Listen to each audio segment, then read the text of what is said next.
Good morning, dear students.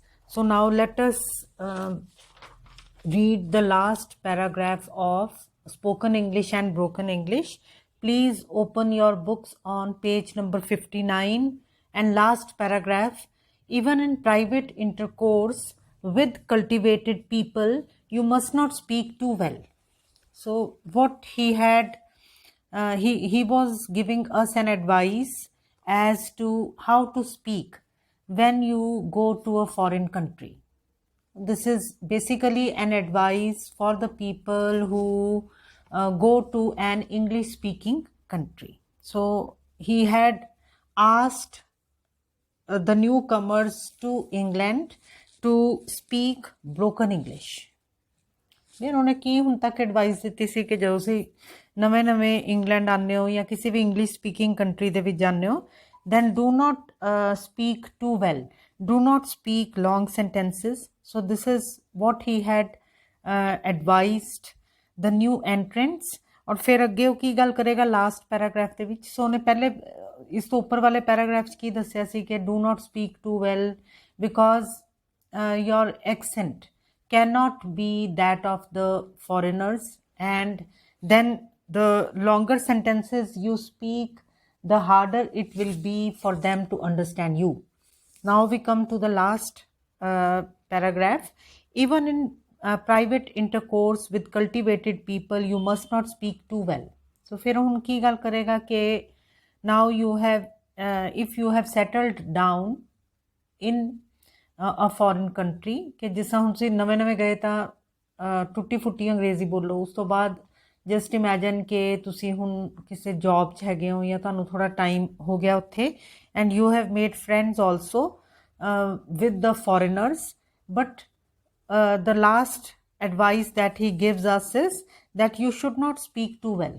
ਕਿ ਤਦ ਵੀ ਬੇਸ਼ੱਕ ਤੁਸੀਂ ਉੱਥੇ ਲੋਕਾਂ ਨੂੰ ਜਾਣਨ ਲੱਗ ਪਏ ਹੋ, ਤਦ ਵੀ ਜਿਹੜੇ ਉੱਥੋਂ ਦੇ ਅੰਗਰੇਜ਼ ਲੋਕ ਹੈ ਉਹਨਾਂ ਨਾਲ ਬਹੁਤੀ ਵਧੀਆ ਇੰਗਲਿਸ਼ ਬੋਲਣ ਦੀ ਜ਼ਰੂਰਤ ਨਹੀਂ ਹੈ। So even in private intercourse with cultivated people you must not speak too well. Apply this to your attempts to learn foreign languages and never try to speak them too well. ਕਿ ਬਹੁਤ ਜ਼ਿਆਦਾ ਅੱਛੀ English ਬੋਲਣ ਦੀ ਲੋੜ ਨਹੀਂ ਹੈ ਆਪਣੇ ਉੱਥੇ ਅੰਗਰੇਜ਼ ਫਰੈਂਡਸ ਦੇ ਨਾਲ ਵੀ। And do not be afraid to travel. ਕਿ ਇੱਕ ਉਹਨੇ ਹੋਰ ਐਡਵਾਈਸ ਕੀ ਦਿੱਤੀ ਹੈ ਕਿ ਕਦੀ ਵੀ ਇਹ ਸੋਚ ਕੇ ਬਾਹਰ ਜਾਣ ਤੋਂ ਨਾ ਡਰੋ ਕਿ I do not know much English or my English is not good. You will be surprised to find how little you need to know or how badly you may pronounce. ਸੋ ਕਹਿੰਦਾ ਕਿ ਤੁਹਾਨੂੰ ਹੈਰਾਨੀ ਹੋਏਗੀ ਇਹ ਜਾਣ ਕੇ ਕਿ ਬਾਹਰ ਟਰੈਵਲ ਕਰਨ ਵਾਸਤੇ, ਬਾਹਰਲੀ ਕੰਟਰੀ ਜਾਣ ਵਾਸਤੇ ਕਿੰਨੀ ਥੋੜ੍ਹੀ ਤੁਹਾਨੂੰ ਇੰਗਲਿਸ਼ ਦੀ ਜ਼ਰੂਰਤ ਹੈ। ਸੋ ਇਹ ਉਹ ਕਹਿ ਰਿਹਾ ਕਿ ਬੇਸ਼ੱਕ ਤੁਸੀਂ ਗਲਤ ਮਲਤ ਉੱਥੇ ਜਾ ਕੇ ਪ੍ਰਨਾਊਂਸ ਕਰੀ ਜਾਓ, it does not matter at all. Even among English people, to speak too well is a pedantic affectation. ਸੋ ਕੀ ਕਹਿੰਦਾ ਕਿ ਗੋਰਿਆਂ ਦੇ ਨਾਲ ਜਾ ਕੇ ਜਾਂ ਅੰਗਰੇਜ਼ ਲੋਕਾਂ ਦੇ ਨਾਲ ਜਾ ਕੇ ਜ਼ਿਆਦਾ ਬਹੁਤ ਵਧੀਆ ਇੰਗਲਿਸ਼ ਬੋਲਣ ਦੀ ਜ਼ਰੂਰਤ ਨਹੀਂ ਹੈ, ਕਿਉਂਕਿ ਉਹਨਾਂ ਨੂੰ ਕੀ ਲੱਗਦਾ ਹੈ ਕਿ ਜਦੋਂ ਉਹ ਆਪਸ ਦੇ ਵਿੱਚ ਗੱਲ ਕਰਦੇ ਹੈ ਅਤੇ ਜੇ ਕੋਈ ਅੰਗਰੇਜ਼ ਬਹੁਤ ਜ਼ਿਆਦਾ ਵਧੀਆ ਇੰਗਲਿਸ਼ ਦੂਜੇ ਅੰਗਰੇਜ਼ ਨਾਲ ਬੋਲਦਾ ਤਾਂ ਉਹਨਾਂ ਨੂੰ ਕੀ ਲੱਗਦਾ ਹੈ ਕਿ he is making a show off his learning, ਕਿ ਇਹ ਜ਼ਿਆਦਾ ਹੀ ਸ਼ੋ ਆਫ ਕਰ ਰਿਹਾ ਕਿ ਇਹਨੂੰ ਬਹੁਤ ਵਧੀਆ ਅੰਗਰੇਜ਼ੀ ਆਉਂਦੀ ਹੈ। ਸੋ ਕਹਿੰਦਾ ਕਿ ਈਵਨ ਉਹ ਆਪਸ 'ਚ ਵੀ ਜਦੋਂ ਗੱਲ ਕਰਦੇ, even among English people, if an English man speaks too well then it is considered to be a show off by others. ਕਿ ਉਹ ਆਪਸ 'ਚ ਵੀ ਇਹ ਬਹੁਤਾ ਪਸੰਦ ਨਹੀਂ ਕਰਦੇ ਕਿ ਬਹੁਤ ਜ਼ਿਆਦਾ ਵਧੀਆ ਕੋਈ ਇੰਗਲਿਸ਼ ਬੋਲ ਰਿਹਾ, ਉਹਨਾਂ ਨੂੰ ਕੀ ਲੱਗਦਾ ਵੀ ਇਹ ਆਪਣੀ ਸ਼ੇਖੀ ਮਾਰ ਰਿਹਾ ਹੈ, ਸ਼ੋ ਆਫ ਕਰ ਰਿਹਾ ਹੈ। In a foreigner it is something worse than an affectation. ਔਰ ਜੇ ਕੋਈ ਫੋਰਨਰ ਬੋਲੇ ਬਹੁਤ ਜ਼ਿਆਦਾ ਵਧੀਆ ਇੰਗਲਿਸ਼ ਉਹਨਾਂ ਨਾਲ ਤਾਂ ਫਿਰ ਉਹ ਹੋਰ ਵੀ ਜ਼ਿਆਦਾ ਇਰੀਟੇਟ ਹੋ ਜਾਂਦੇ ਆ, ਹੋਰ ਵੀ ਜ਼ਿਆਦਾ ਖਿੱਚ ਜਾਂਦੇ ਆ ਕਿ ਉਹ ਆਪਸ ਦੇ ਵਿੱਚ ਹੀ ਬਹੁਤਾ ਪਸੰਦ ਨਹੀਂ ਕਰਦੇ ਕਿ ਅੰਗਰੇਜ਼ੀ ਬਹੁਤ ਵਧੀਆ ਬੋਲੋ। To speak, it is an insult to the native who cannot understand his own language when it is too well spoken.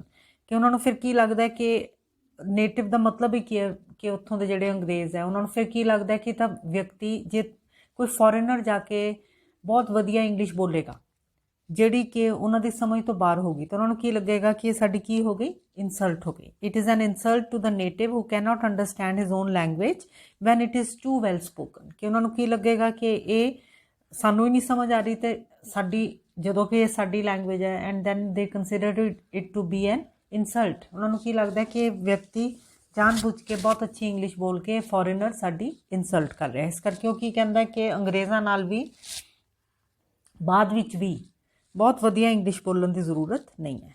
ਠੀਕ, ਸੋ ਪਹਿਲਾਂ ਉਹਨੇ ਕੀ ਦੱਸਿਆ ਸੀ ਕਿ when you go there for the first time speak broken, ਕਿ ਟੁੱਟੀ ਫੁੱਟੀ English ਬੋਲੋ, ਕਿਉਂਕਿ ਤੁਹਾਨੂੰ ਉਹਨਾਂ ਦਾ ਲਹਿਜਾ ਨਕਲ ਨਹੀਂ ਕਰ ਸਕਦੇ ਤੁਸੀਂ, ਭਾਵੇਂ ਜਿੰਨਾ ਮਰਜ਼ੀ ਤੁਸੀਂ ਕੋਸ਼ਿਸ਼ ਕਰ ਲਓ, ਤੇ ਉਹਨਾਂ ਨੂੰ ਤੁਹਾਡੀ ਸਮਝ ਹੀ ਨਹੀਂ ਆਣੀ if you speak very long ਸੈਂਟੈਂਸਿਸ।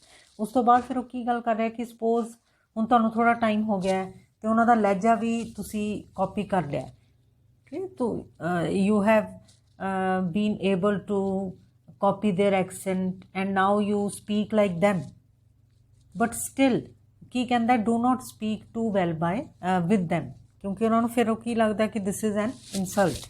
That is all I can tell you, the record will hold no more, goodbye. ਸੋ ਫਿਰ ਉਹ ਕੀ ਕਹਿੰਦਾ ਮੈਂ ਬਸ ਇੰਨੀ ਗੱਲ ਹੀ ਕਰ ਸਕਦਾ ਕਿਉਂਕਿ ਇਸ ਤੋਂ ਜ਼ਿਆਦਾ ਜਿਹੜਾ ਰੇਡੀਓ ਸਟੇਸ਼ਨ ਦਾ ਜਿਹੜਾ ਰਿਕਾਰਡ ਹੈ ਉਹ ਨਹੀਂ ਮੇਰੀ ਰਿਕਾਰਡਿੰਗ ਕਰੇਗਾ। goodbye. Okay, so now I hope the chapter is clear. Now let us try to do the comprehension given at the end. Page number 59 ਦੇ ਬਿਲਕੁਲ ਅਖੀਰ 'ਚ ਦੇਖੋ, choose the correct alternative. So this is for your understanding of the chapter only. In this talk Shaw addresses, ਕਿਹਨਾਂ ਨੂੰ address ਕਰ ਰਿਹਾ ਹੋ? So he addresses, ਕਿਹੜਾ ਆਏਗਾ 4, both foreign students of English and natives who speak a non-standard dialect. ਸੋ ਇਹਦੇ ਵਿੱਚ ਸਿਰਫ ਇਹ ਨਹੀਂ ਹੈ ਵੀ ਉਹ ਜਿਹੜੇ ਨੌਨ ਇੰਗਲਿਸ਼ ਲੋਕ ਹੈ ਉਹਨਾਂ ਦੀ ਗੱਲ ਕਰ ਰਿਹਾ ਹੈ ਜਾਂ ਇੰਗਲਿਸ਼ ਲੋਕਾਂ ਦੀ ਗੱਲ ਕਰ ਰਿਹਾ, ਉਹ ਦੋਨਾਂ ਦੀ ਕਰ ਰਿਹਾ। ਜਿਹੜੇ ਕਿ ਇੰਗਲਿਸ਼ ਸਿੱਖਣ ਦੇ ਚਾਹਵਾਨ ਹੈ ਉਹ ਅੰਗਰੇਜ਼ ਵੀ ਹੋ ਸਕਦੇ ਹੈ ਅਤੇ ਉਹ ਬਾਕੀ ਕੰਟਰੀਜ਼ ਦੇ ਵੀ ਹੋ ਸਕਦੇ ਹੈ। ਨਾਓ ਨੈਕਸਟ ਦੇਖੋ, next is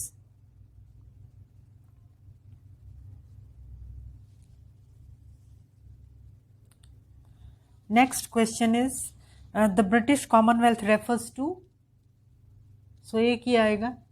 This will be 1, a group of countries which were once British colonies. so ये आएगा जो वाली कंट्रीज जिन्हां ते किसी वेले अंग्रेज़ां दा राज सी उन्हां आपां कंट्रीज नूं की कहने Commonwealth countries. so now next is the phrase cultivated people here means. so cultivated लोकां दा इत्थे की मतलब हैगा? ਜਿਹੜੇ ਕਿ those who have refined taste and manners, number 1, ਜਿਨ੍ਹਾਂ ਜਿਹੜੇ ਕਿ ਵਧੀਆ ਜਿਨ੍ਹਾਂ ਦੇ ਤੌਰ ਤਰੀਕੇ ਹੈ ਔਰ ਜਿਨ੍ਹਾਂ ਦੇ ਕਿ ਹਾਈ ਸਟੈਂਡਰਡਸ ਹੈ ਕਿਸੇ ਵੀ ਚੀਜ਼ ਵਿੱਚ, ਜਿਸ ਤਰ੍ਹਾਂ ਗੱਲ ਕਰਨ ਦੇ ਵਿੱਚ, ਬੈਠਣ ਉੱਠਣ ਦੇ ਵਿੱਚ, ਠੀਕ, ਉਹਨੂੰ ਇੱਥੇ ਕਲਟੀਵੇਟਿਡ ਪੀਪਲ ਉਹਨੇ ਕਿਹਾ। ਨੈਕਸਟ ਦੇਖੋ D, what does Shaw mean by being able to speak presentably?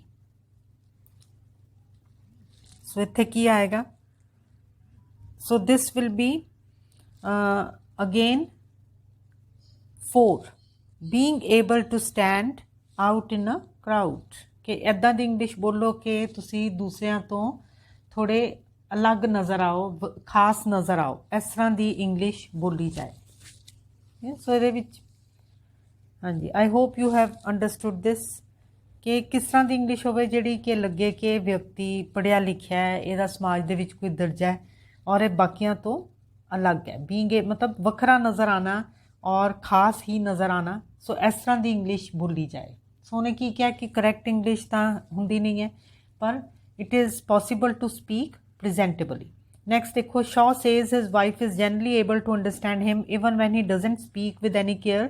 This could be because, so ਇੱਥੇ ਕੀ ਆਊਗਾ 4, because she can understand him with the help of the context and his gestures and facial expressions. So gestures ਕੀ ਹੁੰਦੇ ਜਿਹੜੇ ਤੁਸੀਂ ਹੱਥਾਂ ਨਾਲ ਇਸ਼ਾਰੇ ਕਰਦੇ ਹੋ, ਔਰ facial expressions ਕੀ ਹੁੰਦੇ ਜਿਹੜੇ ਤੁਹਾਡੇ ਚਿਹਰੇ ਦੇ ਹਾਵ ਭਾਵ ਹੈ। ਸੋ ਉਹਨੂੰ ਬੇਸ਼ੱਕ ਉਹ ਕੇਅਰਲੈਸਲੀ ਉਹਦੇ ਨਾਲ ਗੱਲ ਕਰਦਾ, ਪਰ ਉਹ ਕਿੱਦਾਂ ਉਹਨੂੰ ਸਮਝ ਆਉਂਦੀ ਹੈ with the help of the context, ਕਿ ਉਹਨੂੰ ਪਤਾ ਹੈ ਕਿ ਕੌਨਟੈਕਸਟ ਕੀ ਹੁੰਦਾ ਹੈ, ਕਿ ਉਹਨੂੰ ਬੈਕਗਰਾਊਂਡ ਪਤਾ ਹੈ ਕਿ ਇਸ ਵੇਲੇ ਕੀ ਪੁੱਛ ਰਿਹਾ ਹੋਏਗਾ। ਫੋਰ ਐਗਜ਼ਾਮਪਲ ਉਹਨੂੰ ਕੀ ਪਤਾ ਹੈ ਕਿ ਇਹਦੇ ਹੱਥ ਵਿੱਚ ਘੜੀ ਫੜੀ ਹੋਈ ਹੈ ਔਰ ਇਹ ਅਕਸਰ ਘੜੀ ਨੂੰ ਚਾਬੀ ਦੇਣੀ ਭੁੱਲ ਜਾਂਦਾ ਹੈ।